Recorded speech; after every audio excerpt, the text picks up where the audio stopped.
Good morning everyone. I make it 10 o'clock, so we'll make a start. Welcome to today's meeting of Prosperous Overview and Scrutiny Committee. First thing on the agenda is apologies. Just Philippa Hayden for the camera. Anybody got any declarations of interest? No? Okay.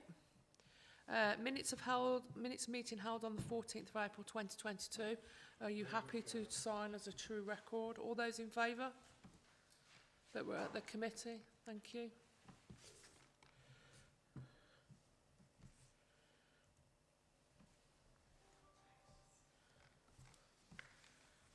That can go back on his table now.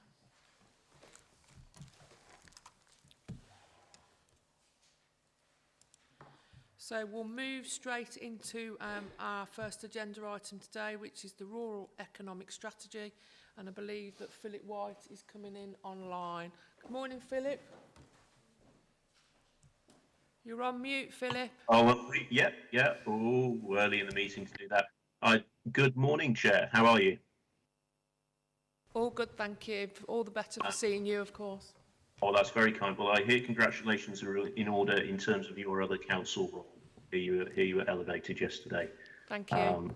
So congratulations. But yes, so the business of the day though is the rural economic strategy. As the committee will be aware, we have the strategy out to consultation at the moment, and I was very keen that as part of that consultation phase, that we brought it before the committee, and thank you for squeezing it in to today. So the background to the rural economic strategy is that we produced at the beginning of the pandemic our Staffordshire Means Back to Business strategy, which was an overarching strategy for the whole of Staffordshire to tackle the economic challenges that we foresaw would come as a result of the pandemic. That was always intended to be a relatively short-term strategy. I know it's being reviewed here on a number of occasions, so we don't need to consider that in too much detail.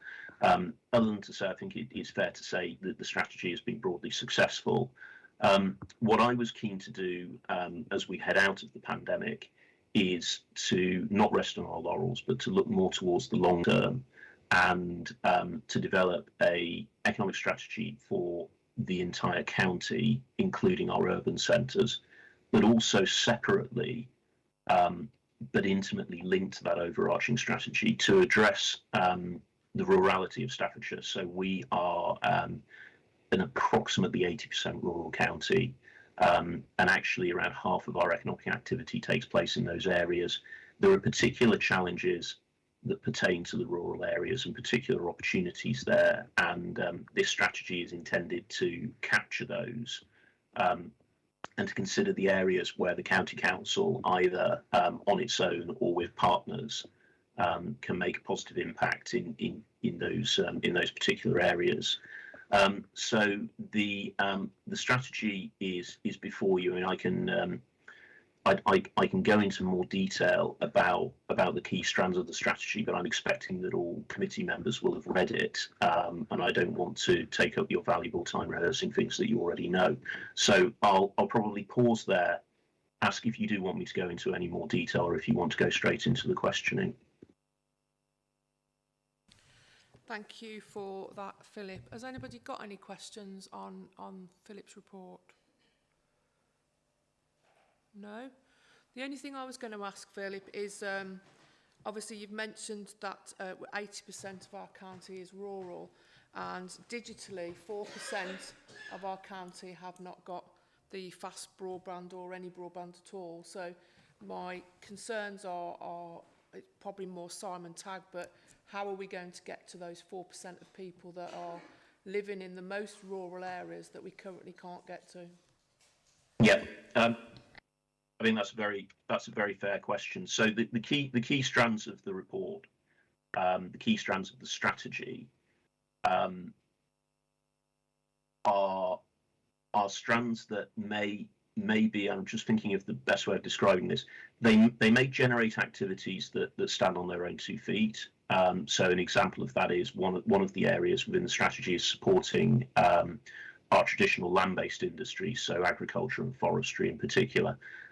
That's a fairly independent strand. Some of the others, and connectivity is another strand of the strategy, will lead into other areas. So connectivity really has two major elements to it. One is transport connectivity, roads and public transport. The other is digital connectivity, and we know that our rural areas are the areas that it has been harder to get consistent broadband access for, and the strategy around that exists. I know that you've scrutinised it before. I'm sure you'll scrutinise it again. I think the importance of the rural economic strategy is that it highlights the economic impact of not having adequate broadband services for those areas, and the benefits that can flow from those services being improved or indeed provided in some cases. And that strengthens our arm in terms of lobbying, particularly with the providers of those services, and holding them to account to say that these are the impacts of not having this, rather than it being purely anecdote. So you're right. It is for Councillor Tagg to speak to the delivery of that. I'm sure you'll get him in and put the thumb screws on him on that in the not too distant future. But the purpose of the strategy is to highlight the importance of that in a more considered and detailed way. I hope that answers your question, but happy to come back with any further detail that you want me to. Has anybody got any further questions? Councillor Hudson. Yes, Philip. With the position that we now have with Ukraine and the issues that the knock-on effect it's had in the world, what encouragement are the county council going to give to our farmers in our rural sectors to look at growing more food, so that our country can become a little bit more self-sufficient than we have in the past?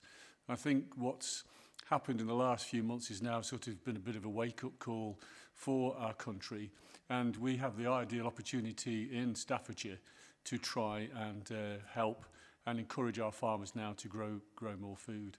And just as well, I'm looking at the Utoxeter position, and yeah, I totally agree with everything that's in your report.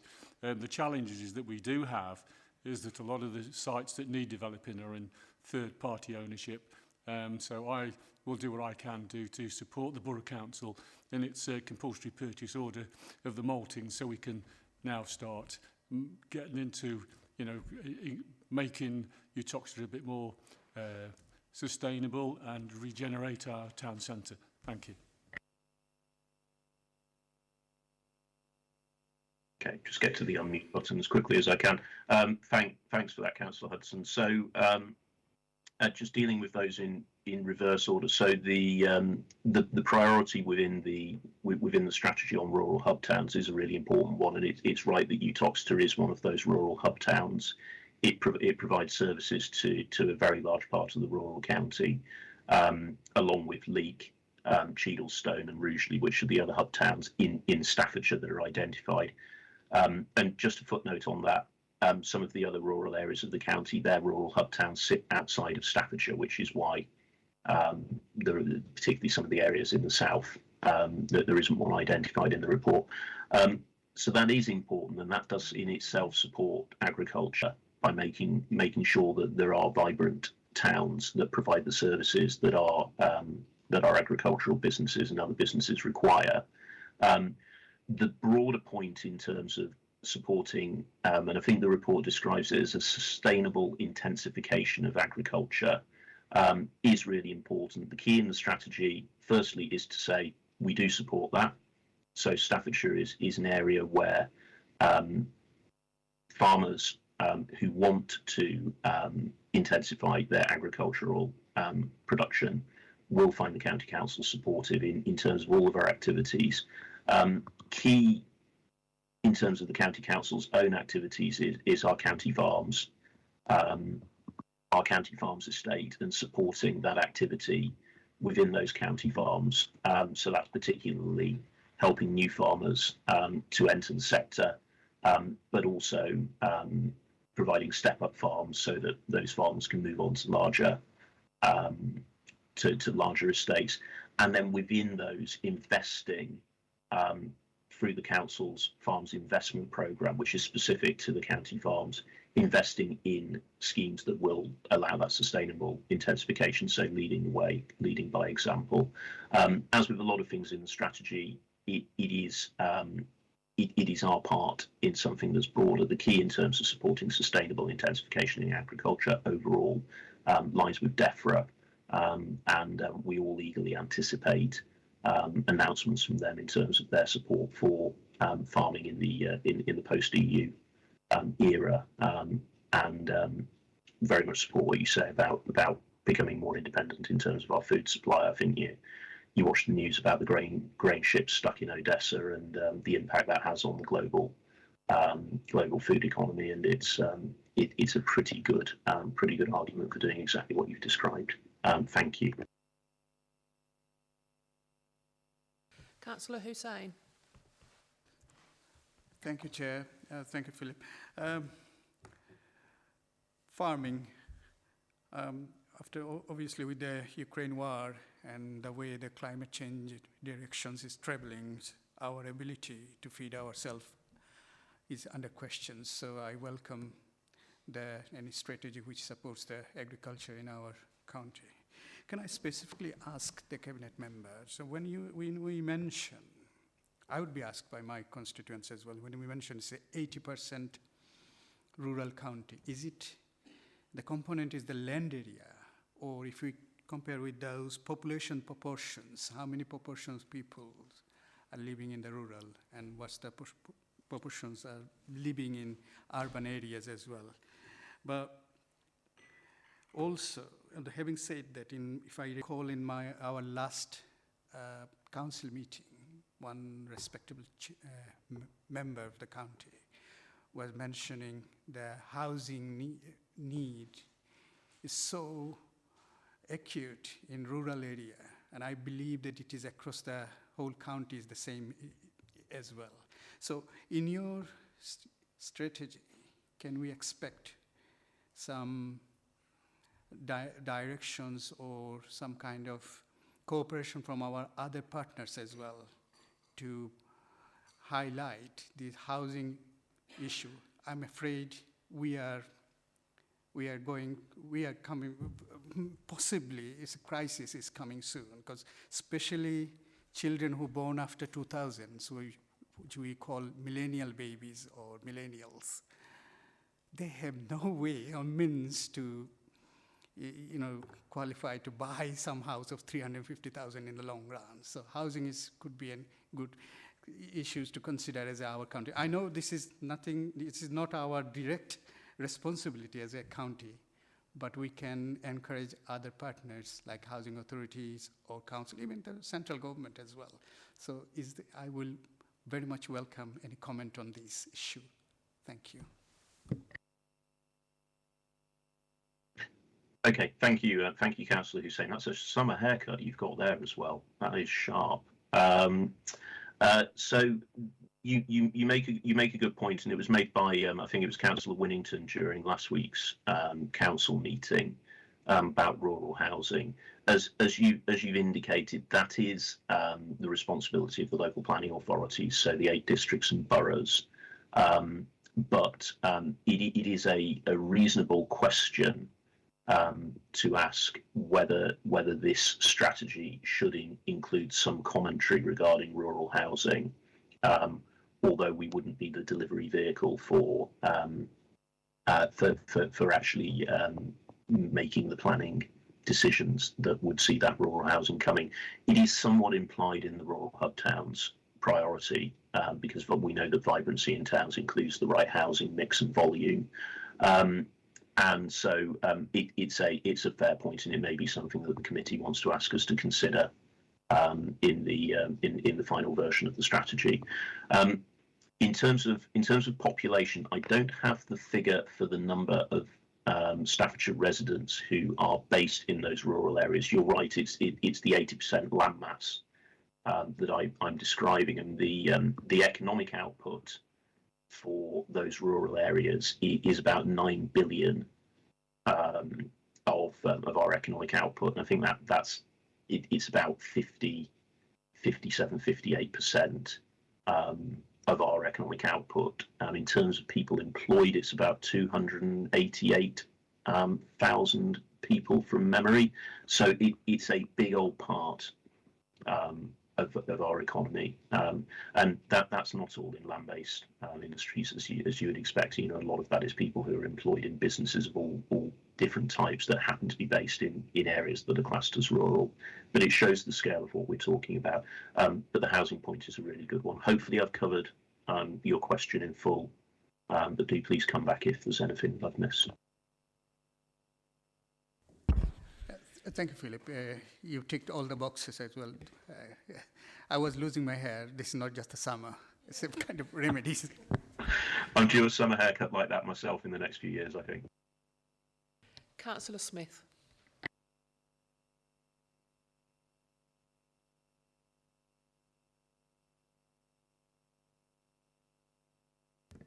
Perhaps if we press the right button, Madam Chairman.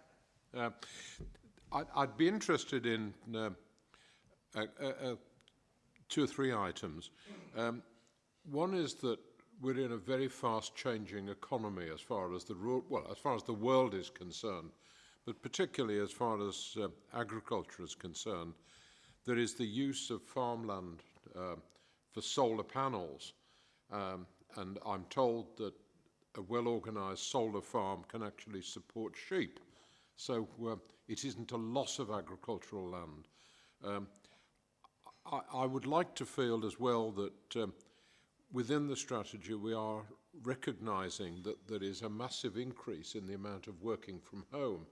So the amount of funding which will go indirectly into the rural economy is really quite valuable. But particularly my concern would be that within the strategy that we have built-in flexibility, because with the world changing so fast, we didn't know, for example, 12 months ago about the situation with the Ukraine. We need to make sure that our rural strategy recognises that that sort of situation can hit us and hit us very, very badly. And we need to be flexible enough, bearing in mind that most farmers think in 4 seasons, and we don't have the luxury of being able to do that. I'd be interested to be reassured that the strategy has built-in flexibility for us to be able to change and develop. Thank you,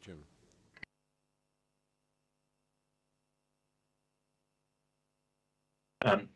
Thank you, Councillor Smith. So on the specific point about solar, one of the key priorities in the report, I think it's priority number 1, is stimulating enterprise and innovation in rural areas, and one of the objectives of that is to support the transition to net carbon zero emissions.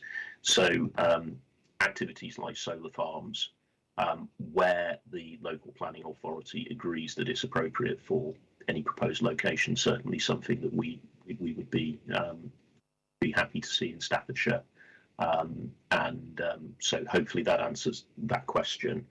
In terms of flexibility, as I think was demonstrated with the Back to Business strategy, these strategies are entirely flexible. I think the fact that we're coming up with our new strategy only a couple of years after that one was made is also a demonstration of that. We move with the times.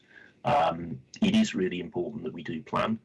So if you fail to plan, then you're planning to fail. So we need these strategies in place. The period for the strategies is up to 2030 because that's the period that the Levelling Up White Paper is using as its scope for its activities, and we think that's relevant for our own economic development activities, both county-wide and in rural areas. But yes, it will be under constant review. Within the strategy, if there are small changes of direction required, we'll do that within the strategy. If we get a few years down the line and we find that actually the strategy is out of date, well, we will make a new one. But hopefully that won't be the case. Hopefully it will be a case of adaptation rather than wholesale change if we've got it right this time around. Hopefully that answers your questions. you want to come back, Councillor Smith? Only quickly, I'm interested in what's been said. I particularly have a personal interest, and I'm sure that within the economic strategy we will also be able to have an interest in where we're going to as far as climate change is concerned. I'm a great believer that in the not too distant future, particularly when you look at the sort of developments taking place at Rolls-Royce, that we will be looking at devolved energy generation, where instead of having central power stations, we'll be looking at small rural village power stations that will be able to deal with things. This can be a combination of a change in our view as far as wind turbines are concerned. We've got to overcome the objections to wind turbines. We've got to look at, as we've already talked about, solar farms, but I think also when we start looking at the Rolls-Royce developments, I can see mixed source of energy generation in the rural area serving villages and small communities. And I think that's something that we're going to have to give a lot of consideration to. Thank you, Jim. Councillor Lawson? Thank you, Chairman. My nephew and my brother-in-law are both corn merchants. My brother-in-law has a medium-sized corn business in Rushton Spencer, and my nephew is general manager of one of the bigger corn merchants in the country. And we were talking at weekend, and they are very concerned that feed that was £100 a tonne is now 400 and expected to reach 800. And I was thinking about the county farms. The bigger farmers who milk 3 times in 24 hours are having problems with, of course, the electricity, because the lights run all night, the milking machines, all the cooling and the transport is colossal. It's going to be even worse. The reason I mention this is whatever we plan, especially when you consider that Russia are now sending their ships in pinching all the grain, so there isn't going to be much left for anybody else by the time they've finished, unless this war ends. Whatever we plan or whatever we hope to do in the future, we've got winter coming on quicker than we think it's going to come, and then, of course, these prices will take effect probably in September, October time. And my own personal feeling after listening to what they were saying on Sunday is that it could be a lot worse than we think. I hope it's going to be a lot better. But whatever we plan, we've got to be careful that we plan enough to cope with what may come. Thank you.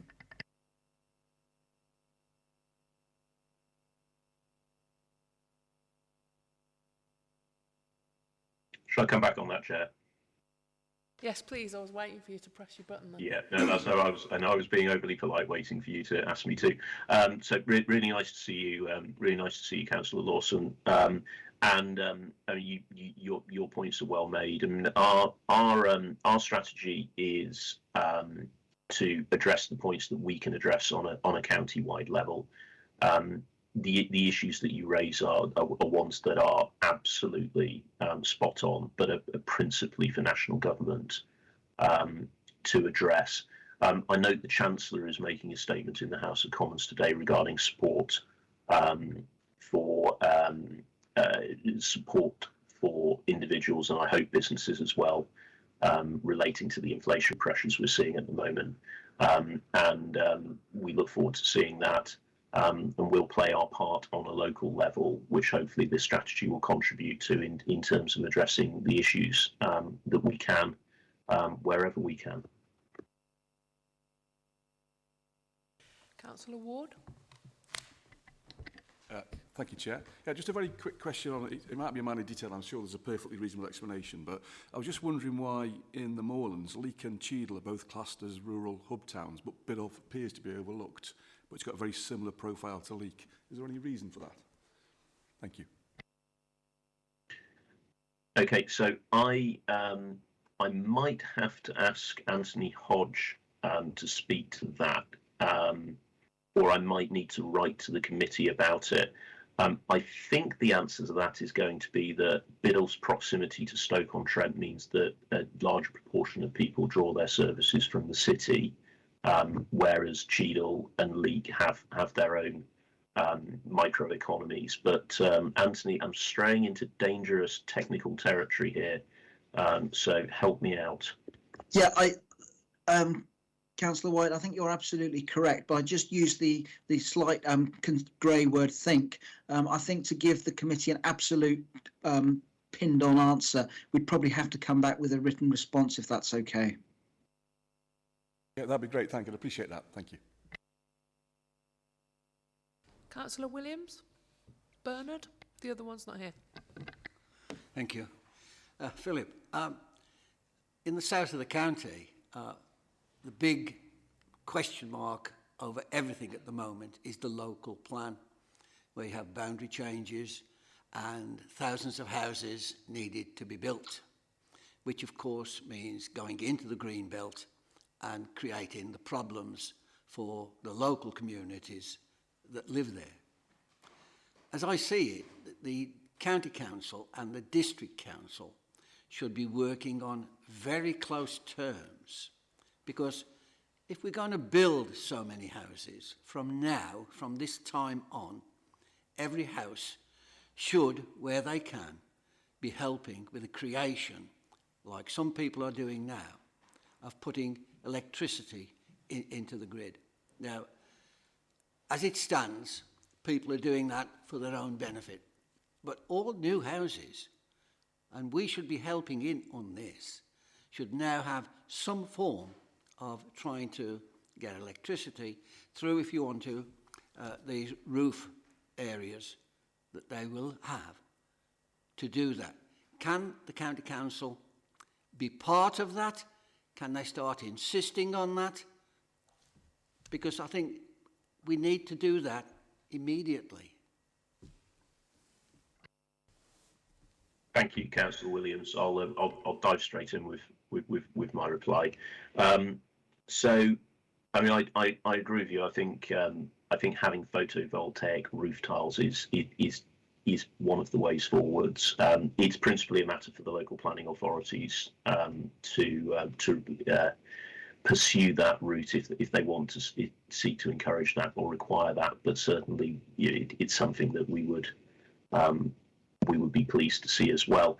I think that the point about housing, I'll just come back to again, although with the health warning that it is for the local planning authorities to determine. But there is a distinction between rural housing to support a rural population and a rural economy, and situations such as the one that South Staffordshire faces, where it's a duty to cooperate with neighbouring authorities, the West Midlands authorities, where they can't deliver their housing allocations, and so they're pushing that out into rural areas or greenbelt areas.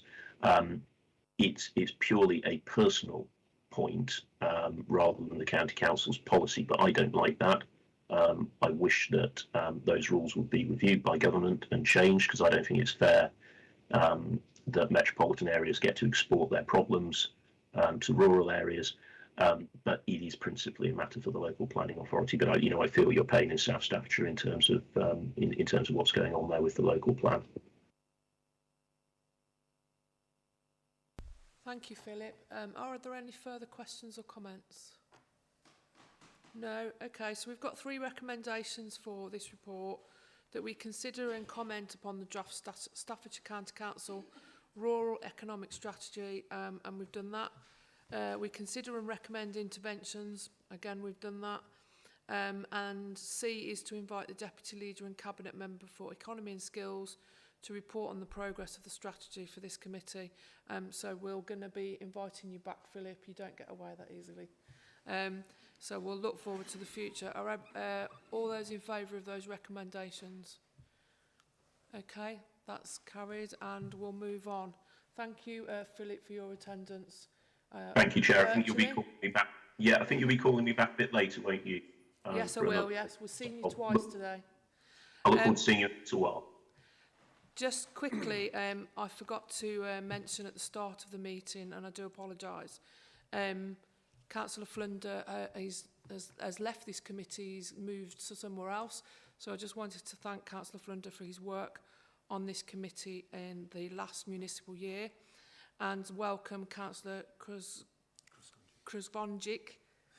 I think I'll get it right one day. Thank you. To the committee, welcome to the team, and we'll look forward to working with you. Now, I've got a request as well. Victoria, I'm really sorry. Tim needs to leave at 11, so can he go before you, or do you need? Is that okay? Thank you. Sorry to mess the cabinet members around and the officers. Tim, are you okay where you are?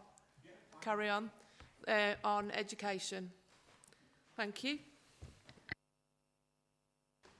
Thanks, morning everyone. In terms of the plan, in terms of the priorities, Councillor Price has sent his apologies, but in terms of the priorities for education for the coming year, I guess colleagues won't be surprised to note that it's very much around the education white paper. Or the schools bill that's currently going through those statutory processes within government, and some of those particular aspects, I guess, from that particular paper is the role of local authority in the new system. But we'll have a particular focus around I suppose in terms of attendance and behaviour and exclusions. So again, I think that's probably something that this committee would be particularly interested in is around attendance and exclusions. So and how that operates across Staffordshire, and the role in the local authority in becoming the champion for children to ensure that youngsters are attending school, and also making sure that schools are inclusive places, and the way in which they're using those statutory powers around permanent exclusion or suspensions are in line with guidance from the from government. Aspects also kind of link back into some of the work that you've done previously in terms of some of that work around, I know from a safeguarding perspective, and particularly around sexual violence or sexual harm. And again, I suppose that, you know, this committee would want to understand from a safeguarding perspective that youngsters remain safe in schools. So that kind of is a white paper focus. And then also going through the process currently is the SEND Green Paper, a consultation paper that's about the right support, the right time and the right place for those youngsters, particularly with special educational needs. And that has, again, particular challenges, I think, in terms of responses. And I think we've got it on the forward plan in terms of bringing our consultation response to this committee for your views, and so that will be really helpful. But linked to that is that colleagues will be aware that the local authority received a second inspection earlier on in the year, and as a result has produced an accelerated progress plan. And within the progress plan, there are two aspects that, again, I think this committee will be really keen around, and it's around that the continuum of provision for youngsters from mainstream schools right the way through into that specialist sector. And we will be looking at the provision right the way across the system to ensure that youngsters do have access to the right provision at the right time. So as part of that, we will be looking at our specialist provision. So I guess when we've got recommendations, I think the committee again would be placed to certainly review those and to comment on that. And then linked to that particular aspect as well, and I know it's a particular focus for the Cabinet member, is around school transport and particularly special educational needs transport. And again, that is something that is a priority for Councillor Price this coming year. And that probably covers everything from my perspective, if that's okay. Thanks, Tim. That was a whistle-stop tour, very quickly. Obviously, we're not here to question that. We're just looking at the work programme. So, Victoria, we'll move straight on. Thank you very much, Chairman. Can I just start by congratulating you on your new position at Tamworth Borough Council. Never has the future of engagement, democracy and civic pride ever been so safe in your hands. And also can I congratulate Councillor Kay next to you for his appointment as well. So good morning to everybody. I'm here with Catherine Mann, who is the Interim Assistant Director for Cultural, Rural and Safer Communities, which is a nice, catchy title. We wanted to bring you a summary of our vision for communities and culture, and following the presentation, of course, we'll be very happy to answer any questions that you might have. So my vision for culture, rural and safe communities is to encourage and enable communities to be active, creative and engaged within safe, sustainable, accessible, culturally rich and diverse environments, which we have many of those in this county. Within culture, rural and safer communities, libraries and arts, archives and heritage, and the environment and countryside are key to delivering broad social benefits and helping to build healthy, close-knit communities where people can live safely and happily. We have a role to play in providing spaces for creative, cultural and physical activity to flourish, and all services can help to build a sense of connection and community cohesion as we recover from the pandemic. Over the next 12 months, we'd like to bring the following to Prosperous Overview and Scrutiny Committee for your scrutiny and consideration. The first is the new vision for the countryside estate, followed by the update of the good work happening with the Staffordshire History Centre, and finally an update on the library offer. So in terms of the History Centre then, the development of the new Staffordshire History Centre at Eastgate will create exciting and imaginative ways to connect Staffordshire people and their stories. The Archive and Heritage Service will establish a cultural attraction within what we call a passive building, and I have notes here to explain what that means later if you'd like to know. Which not only contributes towards the climate change agenda, but will also support the recovery of Stafford Town Centre. The Staffordshire History Project commenced on the 8th of November last year, and the first key milestone is the award of the construction contract, which will happen in September later this year. The update will cover the procurement process for the contract, progress on the project and strategies taken to ensure that quality and best value are achieved. So moving on to the next slide, please, with regards to the environment and countryside. It's a bit slow and then it's a bit fast, so bear with us.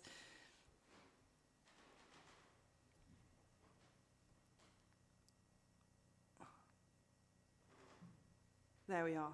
It's just a nice picture. Oh, hold on, we need to move on one, don't we? That's it, there we are. So in February this year, we brought an outline proposal to the Prosperous Overview and Scrutiny Committee for a new vision for the countryside estate.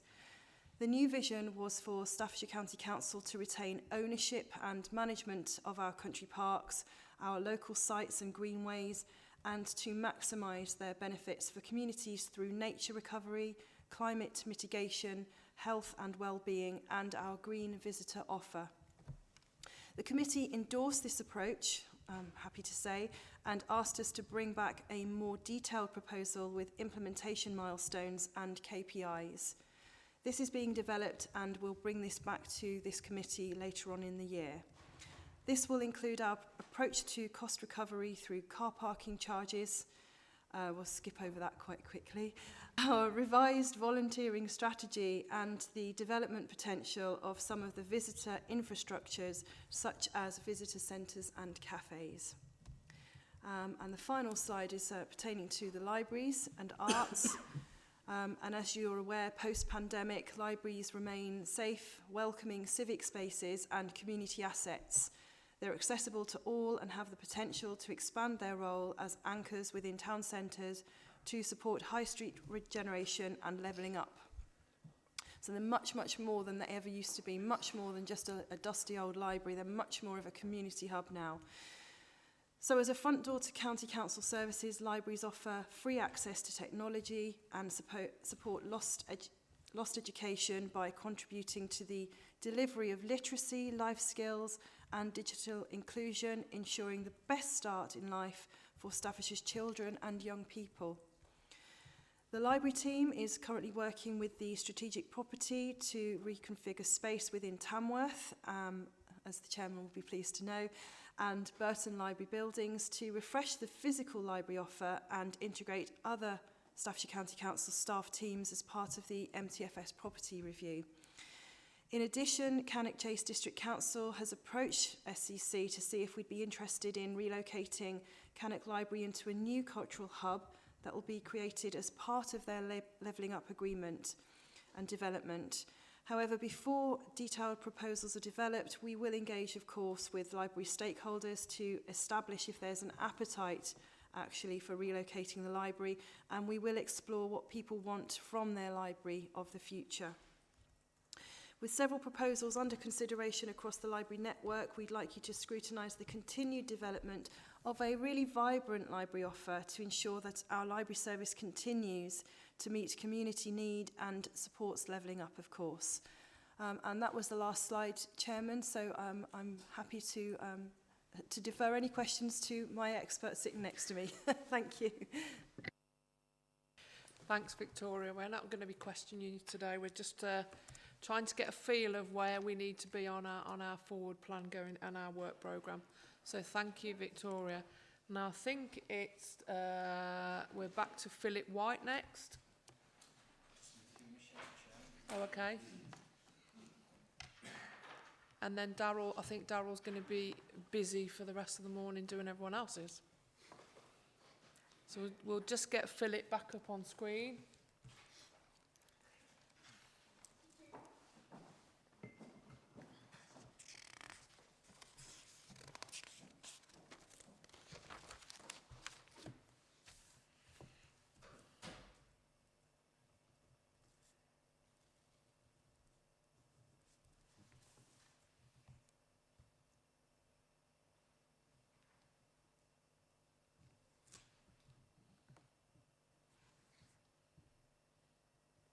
Or shall we carry on with Darryl as he's in the room? Darryl, I know you've got Simon, something for Simon as well, haven't you? Yeah, there should be a slide deck. Yeah. So just while we're waiting, we'll continue. Okay. Well, thank you, Darryl. That's okay. I'm sure it'll go on the screen in a second then. So, yeah, apologies from both David Williams and Simon Tagg. I don't believe this was in their diary, so I think after this we just need to make sure these are in the Cabinet members' diaries. And hopefully they spoke to you directly, Chair. Cabinet Member for Highways and Transport has identified 3 key priority areas for this committee to consider over the next 12 months, recognising that obviously events change and there might be more issues that need to come here. The first is the biggie, which is the highways transformation of our entire highways offer, particularly looking at the future delivery model that Cabinet will be making a decision on in the summer. So I think that's due to come in June here, which will be a very significant item, and you'll be inputting into that before it goes through to Cabinet for a decision. Moving from that, it's suggested that then this committee has regular updates and scrutinises the performance of that transformation programme as well as the overall performance of the highway service, so bringing that together on a regular update. Looking for a steer really from the committee, Chair, we're suggesting quarterly, but if you need it more frequently than that, we'll take your steer. Then the third item, which hasn't got a timescale next to it nationally yet, is that we will need to be refreshing our local transport plan as required by DFT, Department for Transport, recommending that a version of that will come through here for comment, but the timescales, as I said, are still to be decided. So we will confirm that behind the scenes to make sure it's built into the work programme. So those were the three big areas, and I said the highways piece is massive, and we'll need a lot of input from the committee and scrutiny and challenge. So I think that will keep us very busy, both as a committee and then as officers. Are you okay if I move on? So if I do Simon's next, the Cabinet Member for Environment, Infrastructure and Climate Change, vying for the longest title. We've identified three priority areas, which have been discussed previously, to be fair, as well. So flood risk management, we're due to bring the updated strategy here for input from the committee, and then I guess ongoing monitoring to be decided when that is scrutinised and discussed here. The second item is returning an update on the household waste recycling centres. So as a reminder, they have returned into the County Council's control after nearly 30 years of being run by other organisations. That happened at the end of March this year. We're due to bring an update on how that's progressing through here on its way through to Cabinet, but then it will be something that the committee want to keep an eye on. And again, when you get that update, it will be a decision to be made there, how frequently that comes. Really important frontline service, though, and at the front line of tackling climate change and increasing recycling. And then finally, it was discussed earlier, and I bit my tongue because I thought I'd say it here instead. You did consider a draft of the digital infrastructure plan that is on its way through to Cabinet for sign-off in June. It's important that we then scrutinise how the delivery of that is progressing, and that chance to challenge some of the questions that were raised earlier, actually, around how are we closing that gap for the 4%, how are we creating the right environment for the market to thrive and grow, rather than spending taxpayers' money on delivering this essential infrastructure. So that's the third key item there. It was pure fluke that the both of them had three. I swear I didn't do that on purpose. And then going backwards to the Deputy Leader and Cabinet Member for Economy and Skills. I'm not sure, Philip, if you're there and you're coming in for this.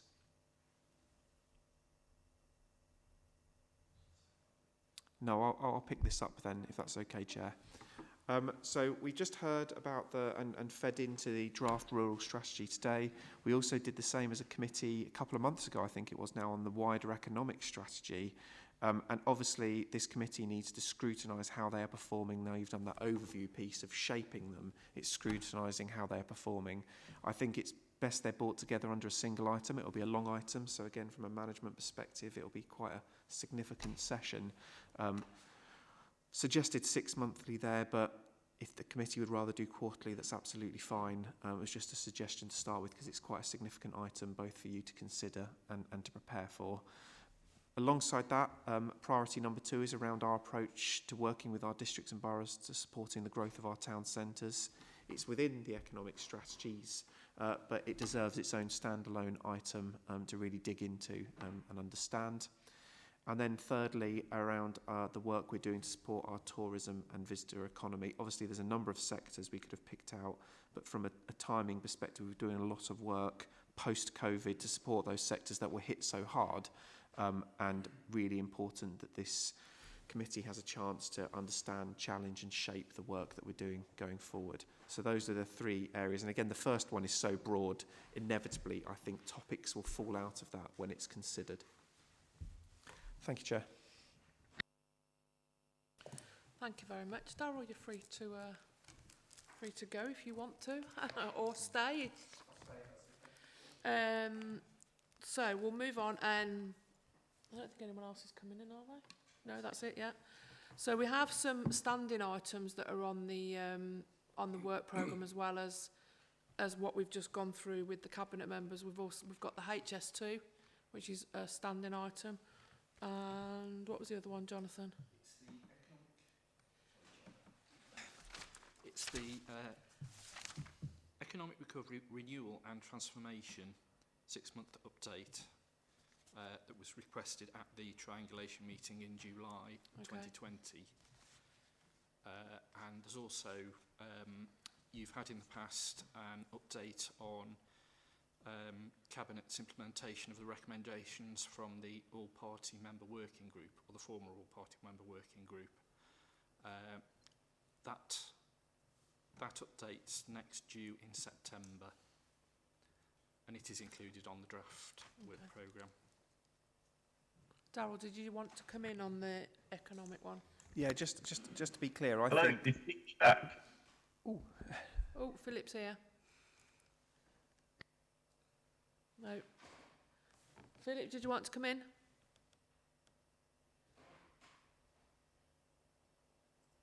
Hello? Sorry, I think my IT dropped off for a minute or two. I can hear you. I can hear you now, and I can see that. My slide is on the screen. So, do you need me to speak to this? I think the summary there in terms of key activities is spot on. So we've got the two strategies, the town centre work and tourism, and the visitor economy. The key areas that I'd be really interested in the committee scrutinising.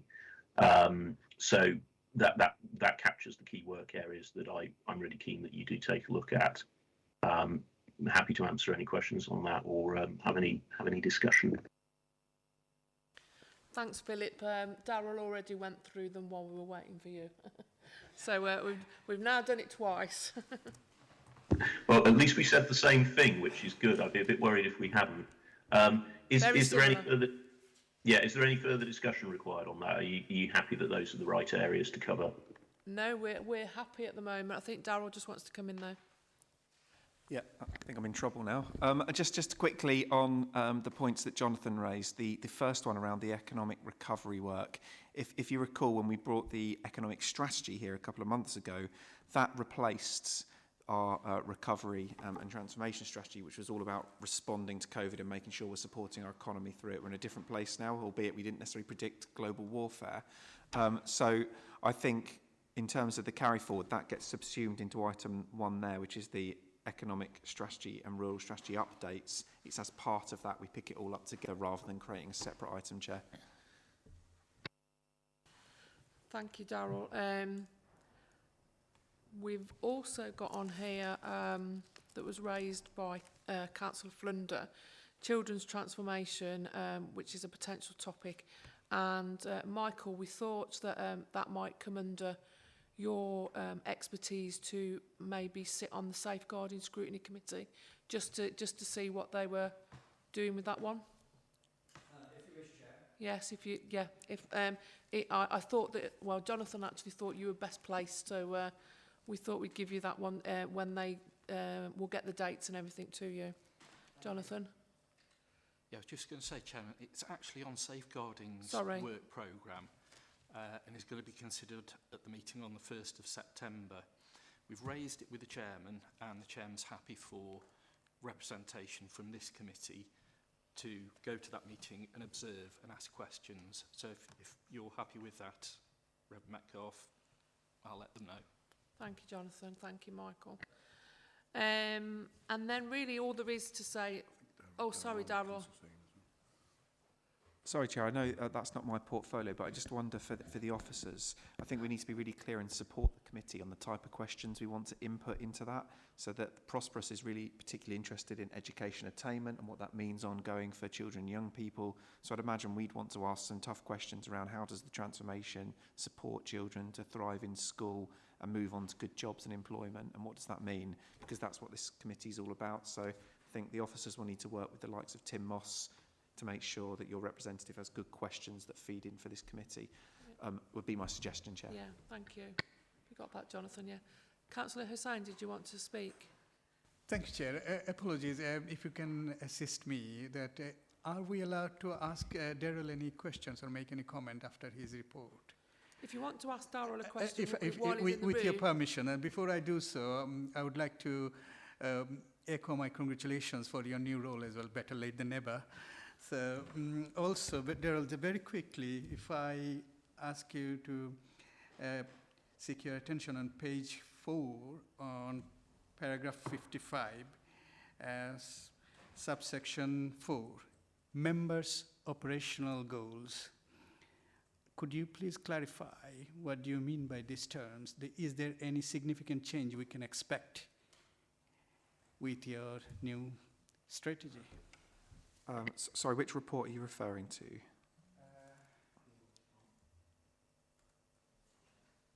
Councillor Hussain, are we going back to item 1? Can you... The Rural Economic Strategy. Highways Transport update, yes. Oh, that will be covered through the update, and you'll be able to discuss and input into that as part of the June 15th consideration of the highways transformation. Okay. Yes. So, I think... If you can use your microphone. Yeah, we had to put the bus service improvement plan on a back burner because of things in sort of February, March. Are we still going to consider that as and when we can? Because if we're going to regenerate our county, bus service into the... I know we don't run bus services as a county council, but I think a bus service into Staffordshire is what's required to get our tourists in, our people who work in Staffordshire to their places of work. And I just wondered, are we still going to consider that later on? I know it's been postponed until further notice, but I think it's quite an important thing that we need to look at. Because we were going to have a work day, weren't we, and that had to be cancelled. I was hoping we could skip over that, but never mind. Darryl, have you got any information on the BSIP, or is it still way in the future? Yep, thank you, Chair. I think the committee will be aware that the challenge with the BSIP was around the funding that had to come nationally to support it, and this is across all local authorities around the country. And the funding package that was available didn't cover every area of the country, so I think a number of over half local authorities didn't get the funding to deliver their bus improvement plans. So there was nothing to scrutinise at the time.